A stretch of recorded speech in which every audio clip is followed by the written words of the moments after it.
this episode of Manufacturing Talk Radio. I'm Tim Grady. I'm here with my co-host Lou Weiss. We are at ISM 2018 in lovely Nashville, Tennessee, and we have Tony Uphoff with us, who is the president and CEO of ThomasNet.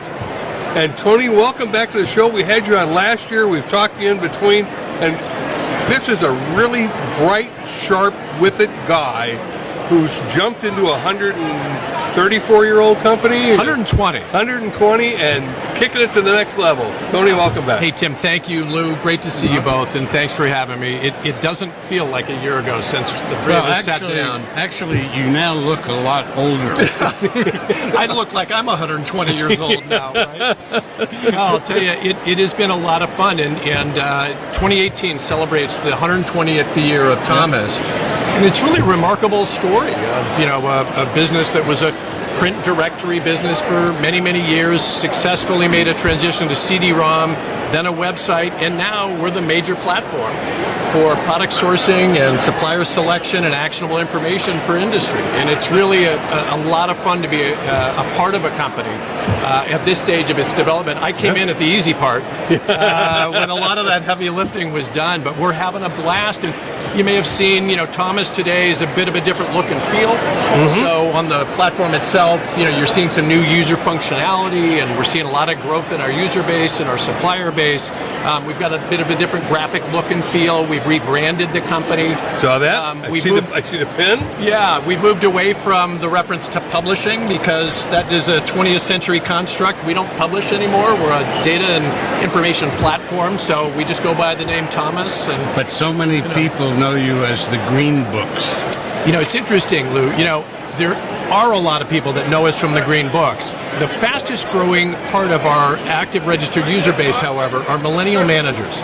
So 40% of the 750,000 active registered users are millennial managers. Really? And if I want to say to them, boy, do you remember the Green Books? They look at me like I have two heads. They don't. So to them, Thomas is what it is today, this modern technology platform that they use regularly as a part of their product selection and supplier selection process. Well, let me ask you a question, being that you brought up millennials.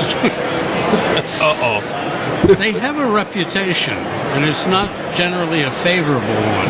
There are some people that like millennials, but lazy, good-for-nothings. What's the story with that? Well, you know what? It's interesting. Most of the time when I hear that, I'm hearing it from somebody trying to sell me something about either coaching or hiring or working with millennials. And I know I'm not pointing at you, my friend. Look, I remember when my generation, when I was coming up, my generation was thought of as kind of self-obsessed. We were listening to music on multiple platforms. Right. We had ADD, if you will, not to pejoratize that term, but I think there's a little bit of are millennials really any different than previous generations were at a similar stage? I also think, certainly, I look at Thomas, out of 300 employees, close to 45% are millennials. I can see the activity on our use base of ThomasNet, and I'll tell you a couple of things. I think some of the cliches about lazy and not hardworking are just completely wrong. They're misnomers. And you and I have had this conversation offline before, and I really think it's just flat wrong. I think there are some differences, though. And I think not unlike my generation when we came up, we were interested in authenticity. We had come up in an era where, the media had broken down a little bit, and there were some challenges politically and across the United States. And you're talking about now or then? Well, right? History repeats itself. And I think what happened is my generation really valued the idea of companies that were authentic and open and transparent about things. And I'm sure somebody on a show like this was kvetching about the fact that someone like me wanted to know more about the company before I accepted the job. So I think there are some subtle differences with millennials. One of the biggest things we identify, which I think is a positive, Luke, a lot of millennials are very interested in the job being more than a job. So they certainly want a paycheck and they want a job, but they want to have a job that they feel they can have an impact, and they want it to be rewarding, not in this grandiose sense of the greater good, but they want to feel like they're accomplishing something, and they're many aren't willing to just sort of stand in line and do mindless work for years and Right. call that a career. And I don't know if that's a fair characterization, but No, it, I agree with that. And this afternoon we also had a half-hour conversation with your mega winner, Yeah. 30 under 30, Charlotte, amazing. an amazing woman. Yeah. Amazing. She's so full of energy, I was afraid I was going to fall off my chair. Yeah. And she was terrific. Well, and for your listeners that probably know, but we partner with ISM for the last 4 years, and we select 30 under 30 supply chain rising stars, and they're nominated by their organizations. And I'm just thrilled. Every year it's a lot of fun. I think we've hit a tipping point this year, Lou, in that there's now enough past winners, and I think this current crop of winners is very media savvy and very well able to tell their stories. We did a panel discussion I was sharing earlier with 6 of them today, where I had each of them do a 5-minute singular TED-style talk on a career experience that defined them. And then I asked them, what are your daily habits? And what book would you recommend to others? And to listen to these young people, how together they were, but as you and I shared off camera, I was amazed at how human they were. You know, the stories they told were about the humanity of their job, not about, I saved $20 billion by over-negotiating contract X, and, you know, I got promoted to Y. Yes, there was some of that.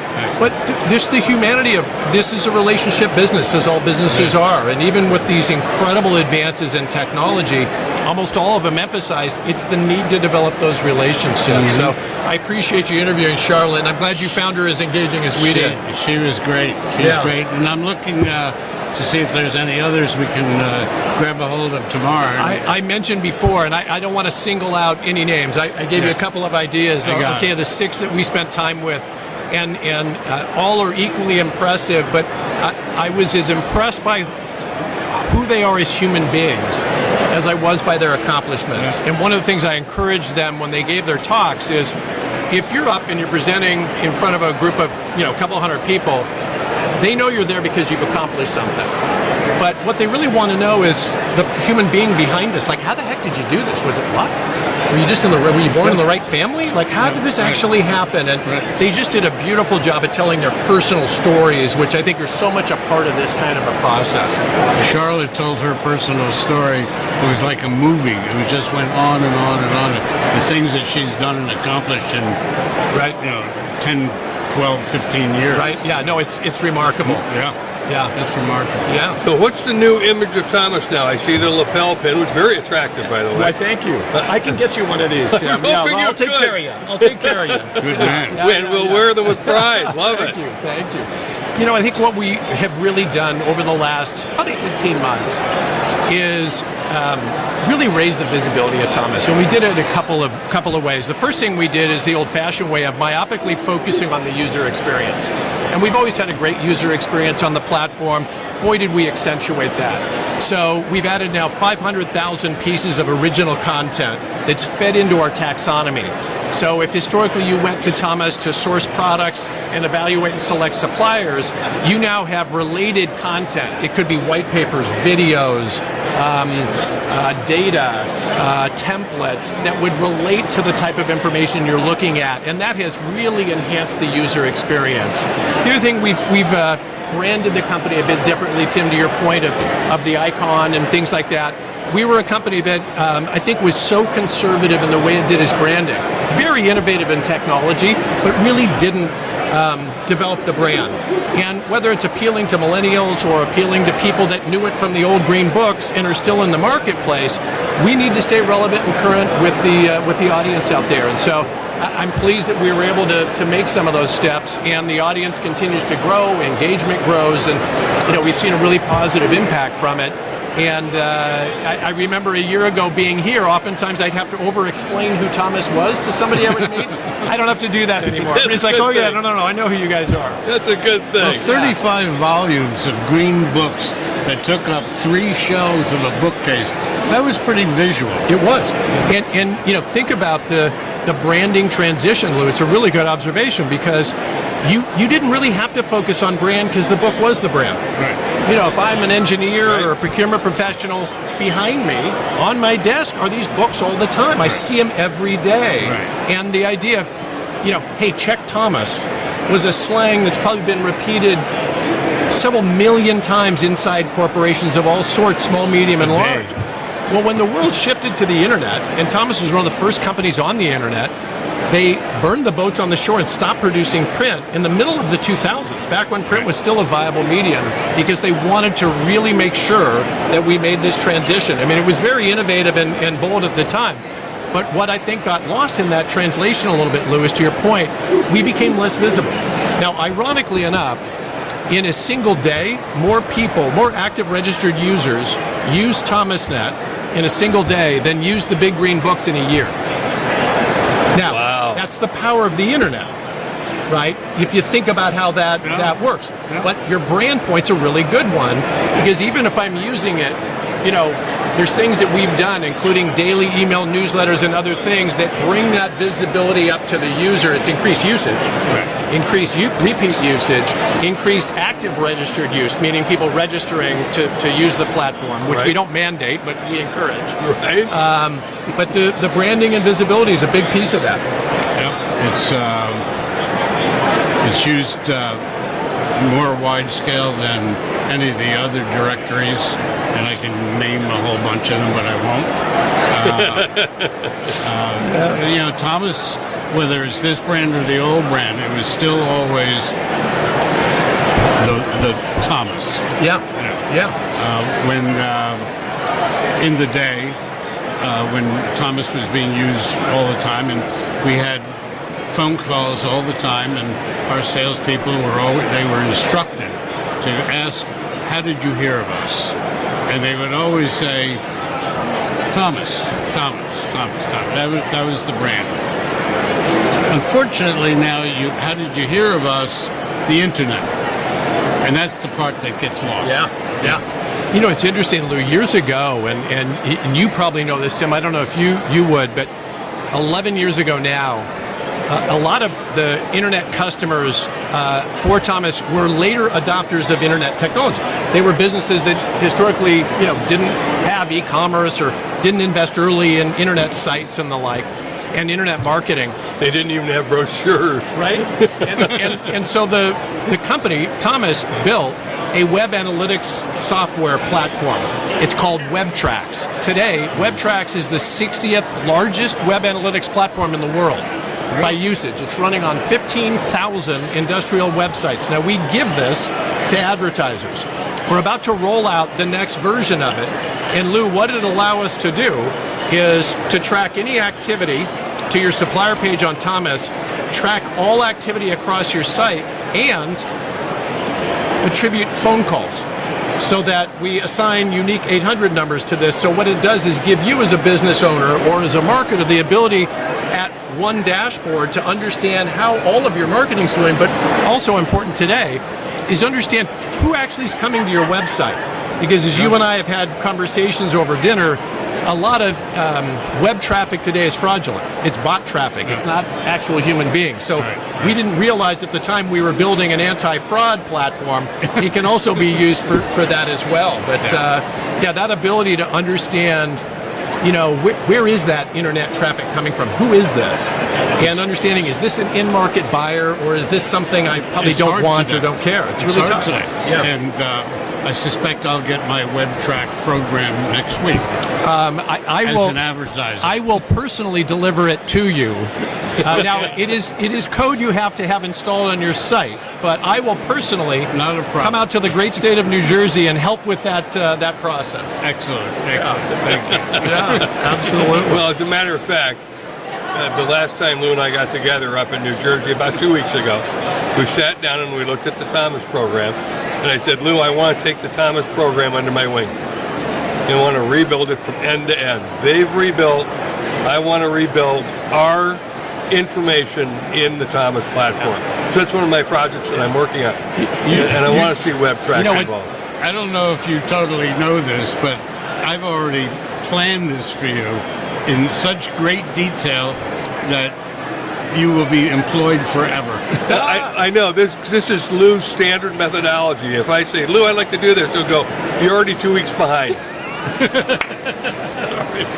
Here you go. Here's all your 3x5 cards. Day one, here's what you do. Day two, here's what you do. That's exactly right. Well, you know what? Look, all kidding aside, and I appreciate the reflection of this and the opportunity to come on the show and talk about this. This is not an atypical experience for us with customers. So, in the case of Lou's company, you know, you've been a customer of ours since 1976, I believe, right? That's true. I'm impressed. And we have customers that, believe it or not, through family dynamics, have been customers even longer. Part of what happens is, depending on where they are, the maturation of understanding, do I need internet-related marketing or not? What is internet-related marketing?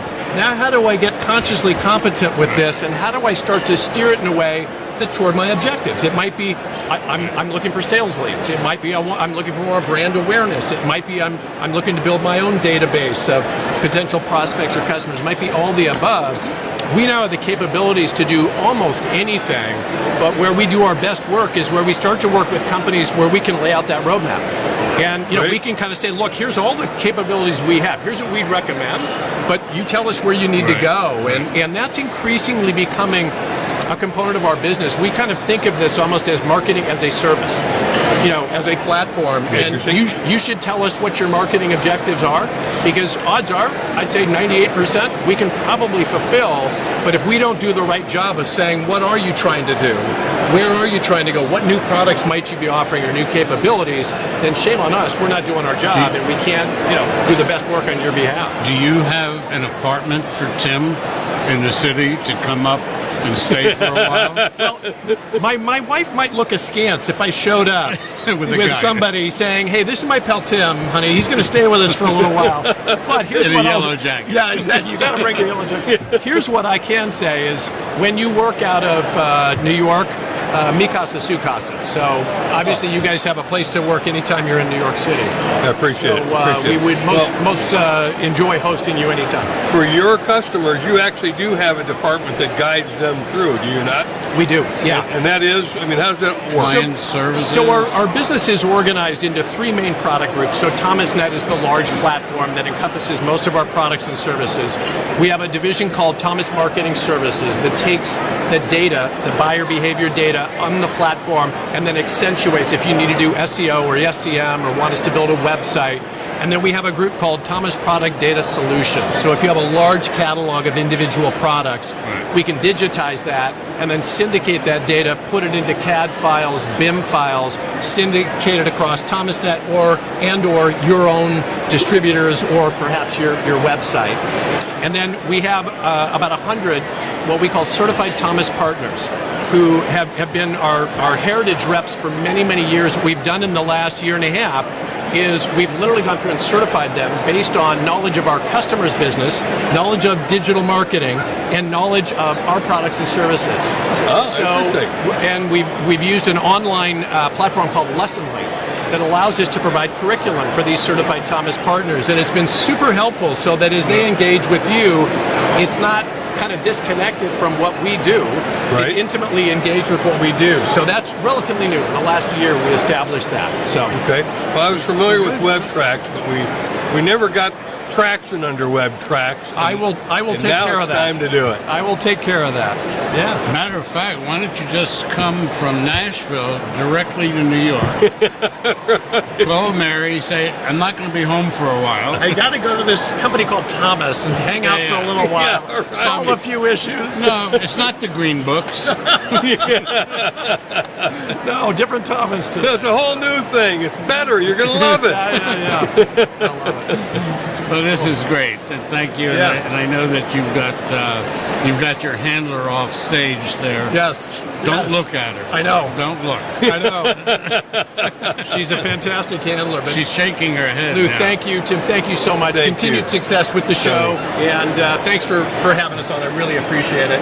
Love I'm to sure have we'll you. get a chance to catch up during the next couple of days. Yeah. Love to have you We'll on. have to meet at Hakkasan. I look forward to that. And that kind of concludes us with our interview of Tony Uphoff with the Thomas.